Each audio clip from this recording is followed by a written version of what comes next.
Welcome, Flow Getter. It's time to move with purpose and flow with ease.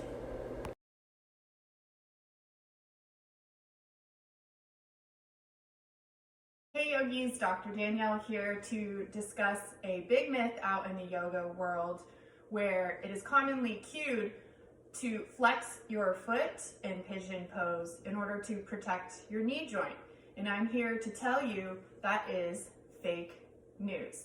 And let me tell you why. When you cue to flex the foot, you're putting the ankle in more of a dorsiflex position, which actually causes increased joint congruency or more of a closed pack position in the knee joint.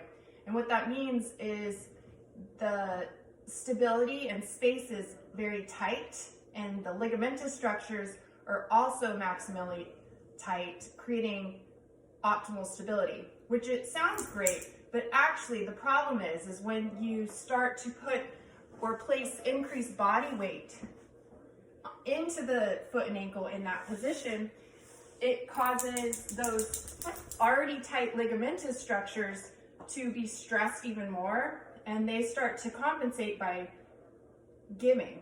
And that's what we don't want. We want to protect the knee. So in order to do so, we're going to ask that you point the foot or plantar flex at the ankle, and then have your tibial tuberosity, this little nubby point in the front of your lower leg or knee, pointing down. So pigeon, I would say a more appropriate cueing for pigeon position to protect the knee is to point the toe or plantar flex at the ankle and have your knee or tibial tuberosity pointing down, and I would say in a nice, more alignment structure that the knee joint is meant to stay in without creating additional torsion. The extra or additional issue with pigeon pose is when students are trying to force their hip into a more externally rotated position. And sometimes our bodies don't allow that, or they're not ready for it, or structurally there's something in their pelvis that is not allowing it. So what happens is you're forcing this external rotated position of the hip can't do it, so what compensates again? The knee. So where students are sitting up and trying to force the knee or the hip into more of this external rotation, what ends up compensating is the knee starts to create more torsion as well, creating, again, more stress on those ligamentous structures. So to prevent that, we're promoting keeping the ankle close to your inner thigh or your body, not out in front. Tibial tuberosity pointing down, foot flexed or pointed, plantar flexed. And then whatever spaces aren't being filled by you lowering to the ground, we're going to want to support. So again, hip points, we also want facing down. So if you see your students rolling up and out, try and get them to roll more forward, causing alignment in the pelvis and less torsion in your sacrum. Last thing is the back leg. You want straight behind, back toes uncurled and in alignment, heel in alignment with hip, okay? Then from here, if you choose to lower, great. Say if this is your stopping point, again, you're gonna wanna pad these areas. So bring in your props, people, bring in your props.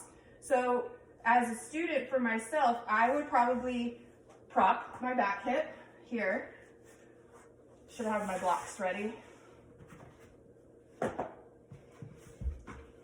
And then potentially, I would have a block in front.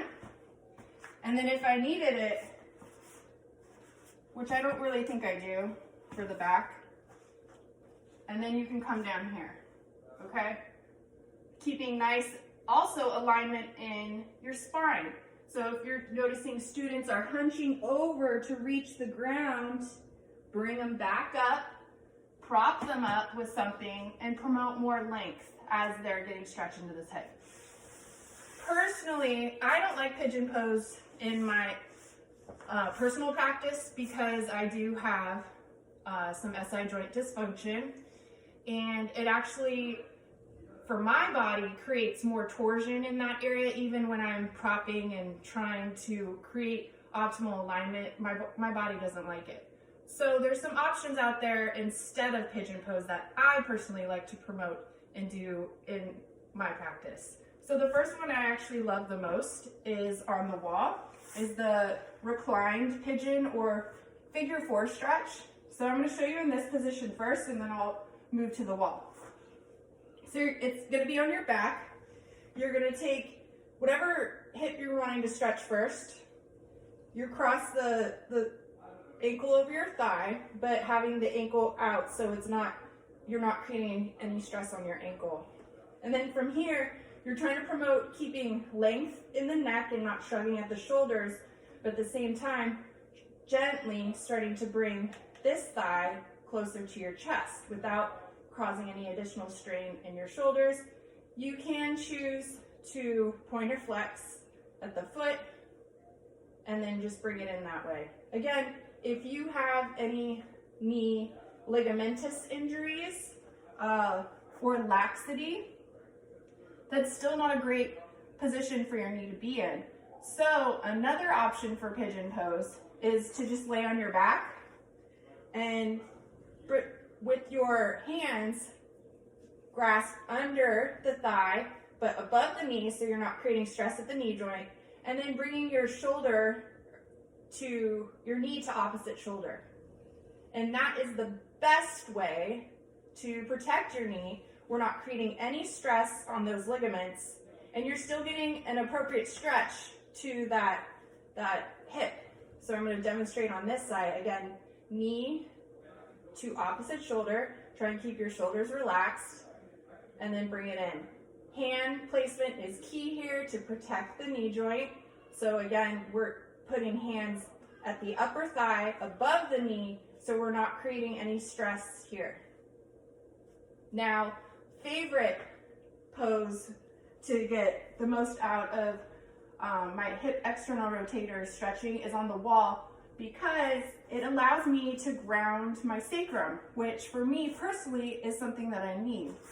So coming onto the wall, you can do the same stretch. You want to get your butt nice and close. Start with both feet up, and then whatever side you choose. Again, the wall is a great option because now my hands can just relax, and I can use the wall as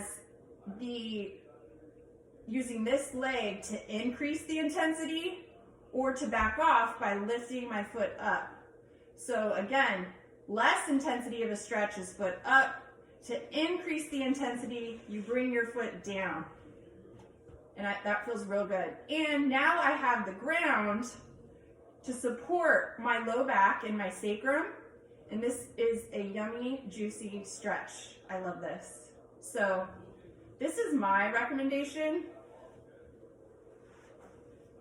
for my personal practice on how I modify pigeon pose to best suit my body, protect my knee joints, and keep my sacrum and low back happy. So take these suggestions and run with them. Again, do what feels good for your body. If you love pigeon pose and have no prior injuries to your knees or low back, go for it. Use props to fill in the gaps of whatever spaces you aren't filling for that support. And always remember, we're keeping length in the spine and allowing for the optimal breath. Okay? So I hope you enjoyed this information. There's more instructional videos to come. I have a lot of fun creative ideas coming that I'm really excited to put out there to you guys. Check out my YouTube channel, and if you like this video, please subscribe or give me a comment. So I'll be catching you guys again soon. Thank you for joining me, and let's move with purpose, flow with ease. Namaste.